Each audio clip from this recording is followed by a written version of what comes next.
Okey. Assalamualaikum dan selamat pagi buat teman-teman yang berada di YouTube.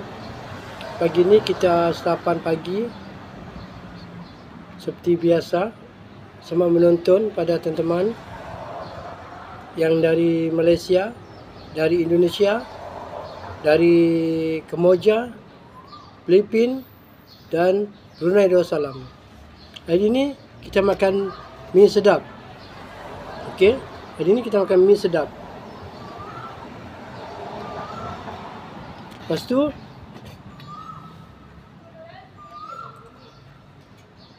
kita letakkan nasi. Letakkan nasi di dalam mie. Kita ada teh panas. Dan kita ada mie. Kita ada burung, teman-teman. Ini adalah burung kesayangan saya.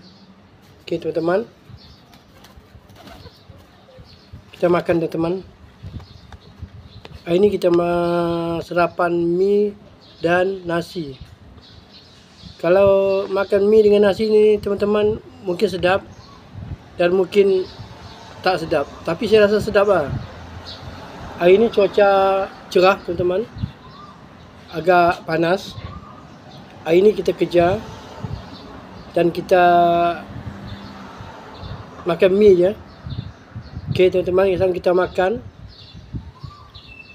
mie dan nasi.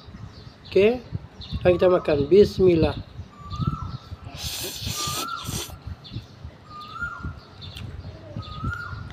Ternyata sedap, teman-teman.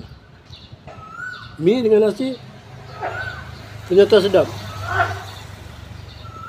Tapi kena pakai Indomie, teman-teman. Betul-betul sedap. Jemput makan, teman-teman. Terima kasih yang sedang menonton. Dan terima kasih juga kepada teman-teman yang like dan share, yang komen dan subscribe. Terima kasih. Sekarang kita makan. Bismillah.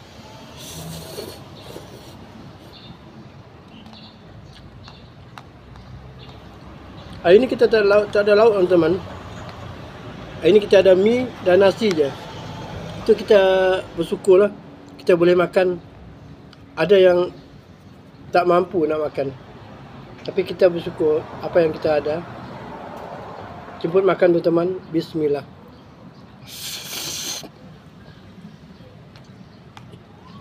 Sedap, teman-teman. Sedap. Teman-teman cubalah. Sedap.